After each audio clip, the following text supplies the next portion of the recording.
जय हिंद साथियों। तो कल हमने भारतीय संविधान की विशेषताएं और भारतीय संविधान के स्रोतों के बारे में पढ़ा था। आज उससे आगे हम भारतीय संविधान की प्रस्तावना और के बारे में और भारतीय संविधान की अनुसूचियों के बारे में पढ़ेंगे। तो चलिए साथियों, बिना टाइम गवाए वीडियो को शुरू करते हैं। तो साथियों, आज हम पढ़ेंगे भारतीय संविधान की प्रस्तावना के बारे में। तो भारतीय संविधान की प्रस्तावना क्या है?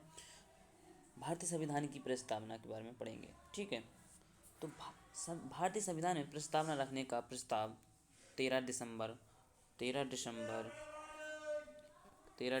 1946 को, कब? 13 दिसंबर 1946 को रखा गया। यह यह यह 22 जनवरी, यह कितना 22 जनवरी 1947 13 दिसंबर 1946 को प्रस्ताव रखा गया था और 22 जनवरी 1947 को अपनाया गया। प्रस्तावना का प्रस्ताव किसने रखा था? प्रस्तावना का प्रस्ताव जवाहरलाल नेहरू ने। किसने? नेहरू जी ने, ठीक है। अपने नेहरू जी ने प्रस्तावना का प्रस्ताव रखा था। प्रस्तावना का विचार क्या था? प्रस्तावना का विचार हम भारत के लोग से शुरू होता। यह प्रस्तावना कहाँ से ली गई थी? प्रस्तावना का विचार कहाँ से लिया गया था? यह अमेरिका के संविधान से लिया गया था। कहाँ से? अमेरिका के संविधान यानी USA से लिया गया था, ठीक है। बात करते हैं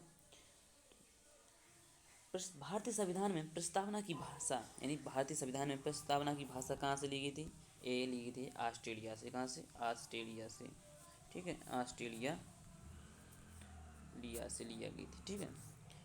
तो चलिए साथियों, और उसके आगे प्रस्तावना हम भारत के लोग से प्रारंभ होती है, तो हम बता चुके हैं आपको। जब संविधान लागू हुआ था, जब संविधान में निम्न शब्दों का वर्णन था। वे निम्न शब्द क्या क्या हैं? संपूर्ण प्रवर्तन संपन्न लोकतांत्रिक गणराज्य गणतंत्र, ठीक है। प्रस्तावना में एक बार अभी तक संशोधन हुआ। कितनी बार? एक बार। कब हुआ था? 42वां। कब हुआ? 42वां संविधान संशोधन 1900 कितना 1900 हाँ 1976 साथियों, याद रखना इसको, 1976, ठीक है। मैंने संविधान में एक बार संशोधन हुआ, वह 42वां संविधान संशोधन 1976 में हुआ था, ठीक है। बात करते हैं प्रस्तावना में क्या क्या जोड़ा गया। तो प्रस्तावना में क्या क्या जोड़ा गया था जब संशोधन हुआ था? तो 3 शब्द जोड़े गए थे। एक समाजवादी, दूसरा धर्मनिरपेक्ष और तीसरा एकता और अखंडता। संविधान की प्रस्तावना को संविधान की पूंजी कहा जाता है, ठीक है। साथियों, यहाँ पर संविधान की प्रस्तावना समाप्त हुई। अब हम बात करेंगे किसकी? अब हम बात करेंगे भारतीय संविधान की अनुसूचियों के बारे में। तो भारतीय संविधान मूल संविधान में अनुसूचियों की संख्या कितनी थी? तो 8 थी। नहीं, भारतीय संविधान में मूल संविधान में अनुसूचियों की संख्या कितनी थी? 8 थी। वर्तमान में कितनी है? वर्तमान में 12 है, ठीक है। 12 है। तो हम बात करेंगे प्रथम अनुसूची के बारे में। प्रथम अनुसूची क्या है? तो प्रथम अनुसूची, इस अनुसूची में राज्य व केंद्र शासित प्रदेश का उल्लेख किया, मतलब इसमें राज्य व केंद्र शासित प्रदेश का उल्लेख किया गया। द्वितीय अनुसूची की बात करते हैं, तो द्वितीय अनुसूची में क्या है? इस अनुसूची में राज्य अधिकारियों की वेतन का वर्णन है, मतलब द्वितीय अनुसूची में क्या है? राज्य अधिकारियों की वेतन का वर्णन है। तृतीय अनुसूची की बात करें, तृतीय अनुसूची में क्या है? तृतीय अनुसूची में है, हाँ, तृतीय अनुसूची में, इस अनुसूची में पदाधिकारियों की शपथ का वर्णन, किसका? शपथ का वर्णन किया गया है, मतलब पदाधिकारियों का शपथ का वर्णन किया गया तृतीय अनुसूची में। और हम चतुर्थ अनुसूची की बात करें, तो चतुर्थ अनुसूची में इसमें राज्य व केंद्र शासित से राज्यसभा में प्रतिनिधित्व का वर्णन किया गया, मतलब चतुर्थ अनुसूची में इसमें राज्य व केंद्र शासित से राज्यसभा में प्रतिनिधित्व, मतलब कार्य करने वाले व्यक्तियों का वर्णन किया गया है, ठीक है। अब बात करते हैं पांचवी अनुसूची के बारे में। तो पांचवी अनुसूची क्या है? इसमें अनुसूचित जाति एवं अनुसूचित जनजाति के प्रशासन का वर्णन किया गया। किसमें? पांचवी अनुसूची में, मतलब अनुसूचित जनजाति एवं अनुसूचित जनजाति के प्रशासन यानी रहने निवास का वर्णन किया गया है। बात करते हैं छठी अनुसूची के बारे में। छठी अनुसूची क्या है? तो इस अनुसूची में असम, मेघालय, त्रिपुरा, मिजोरम यानी 4 राज्यों के अनुसूचित जाति के प्रशासन का वर्णन किया गया है। ठीक है, बात करते हैं 7वीं अनुसूची। 7वीं अनुसूची क्या है? इसमें केंद्र व राज्यों के बीच शक्तियों के बंटवारे के बारे में दिया गया है। मतलब केंद्र व राज्य की शक्तियों के बंटवारे के बारे में बताया गया है। तो कितने में है? 3 में। तो पहली है संघ सूची, संवर्ती सूची और तीसरी है राष्ट्र सूची। ठीक है, बात करते हैं किसकी? हाँ, हम बात करते हैं 8वीं अनुसूची की। तो 8वीं अनुसूची क्या है? 8वीं अनुसूची इसमें इसमें भाषाओं का वर्णन किया गया है। प्रारंभ में कितनी भाषाएं थी? प्रारंभ में 14 भाषाएं थीं, परंतु वर्तमान में कितनी भाषाएं? वर्तमान में 22 भाषाएं। कितनी है? हमारी 22 भाषाएं। ठीक है, प्रारंभ में हमारी 14 भाषाएं थी, वर्तमान में 22 भाषाएं। यहाँ लिख देता हूँ। ठीक है, वर्तमान में 22 भाषाएं जो कि आज के समय पर हैं। बट एक ये कब कब जोड़ी गई, मतलब कब कब जोड़ी गई, तो इसके बारे में भी जान लेते हैं।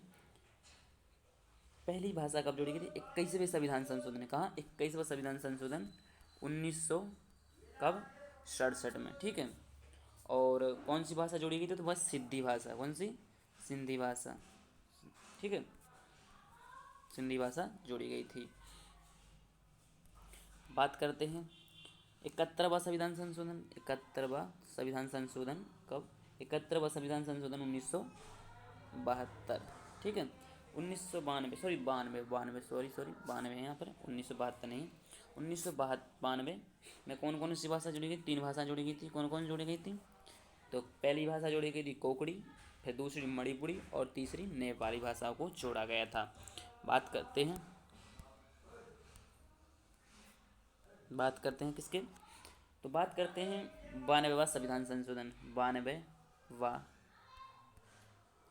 संविधान संशोधन 2002। ठीक है, तो इस 2002 में 2002 या फिर 2003, ठीक है, ओब्लिक में 2003 में मैथिली, संस्थाली, डोगरी और बोडी 4 भाषाओं को जोड़ा गया। कितनी? 4 भाषाओं। कौन कौन थी 4 भाषाएं? तो 4 भाषाएं थीं मैथिली, संस्थाली और डोगरी और बोडी। ये 4 भाषाओं को जोड़ा गया। ठीक है, बात करते हैं 9वीं अनुसूची। 9वीं अनुसूची क्या है? यह अनुसूची प्रथम संविधान संशोधन 1951 में जोड़ी गई थी। कौन सी? 9वीं अनुसूची प्रथम संविधान संशोधन 1951 में जोड़ी गई थी। ठीक है, बात करते हैं 10वीं अनुसूची की बारे में। 10वीं अनुसूची क्या है? नहीं भाई, 9वीं अनुसूची थोड़ी, 9वीं अनुसूची के बारे में डिटेल से जानते हैं। तो यह अनुसूची प्रथम संविधान संशोधन 1951 में तो जोड़ी गई थी। इसमें क्या था? इसमें था 9वीं अनुसूची में भूमि सुधार संशोधन, यानी भूमि सुधार संबंधित वर्णन किया गया था। भूमि से सुधार से संबंधित वर्णन किया गया था। वर्तमान में इसमें 284 कितने? 284 अधिनियम हैं।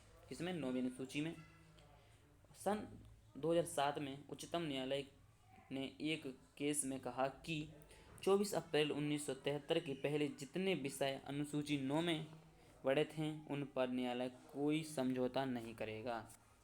ठीक है, अब 10 अनुसूची 10 के बारे में जान लेते हैं। 10वीं अनुसूची क्या है? यह 52वां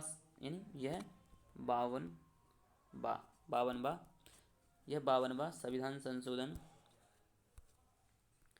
52वां संविधान संशोधन 1985 क्या 1985 द्वारा जोड़ी गई थी।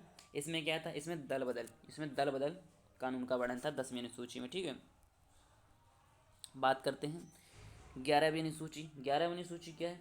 यह 73वें संविधान संशोधन 73वां संविधान संशोधन क्या 73वां संविधान संशोधन 1992 में, ठीक है, जोड़ी गई थी। कौन? 11वीं अनुसूची। इसमें पंचायती राज व्यवस्था का वर्णन है। इसमें पंचायती राज व्यवस्था का वर्णन है। इससे संबंधित किससे? पंचायती राज व्यवस्था से संबंधित 29 विषयों का वर्णन है 11वीं अनुसूची में। ठीक है, बात करते हैं 12वीं सूची के बारे में। 12वीं सूची क्या है? तो 12वीं सूची है, यह 74वें संविधान संशोधन। कब? 74वें संविधान संशोधन, ठीक है। यह 74वें संविधान संशोधन 1993 में, कब? 1993 में जोड़ी गई थी, ठीक है। इसमें क्या था? तो इसमें नगर प्रशासन का वर्णन है। इसमें किसमें? 12वीं सूची में नगर प्रशासन का वर्णन है। इससे संबंधित कितने? 18 विषयों का भी वर्णन है। जय हिंद। धन्यवाद साथियों, वीडियो यहीं पर समाप्त होती है।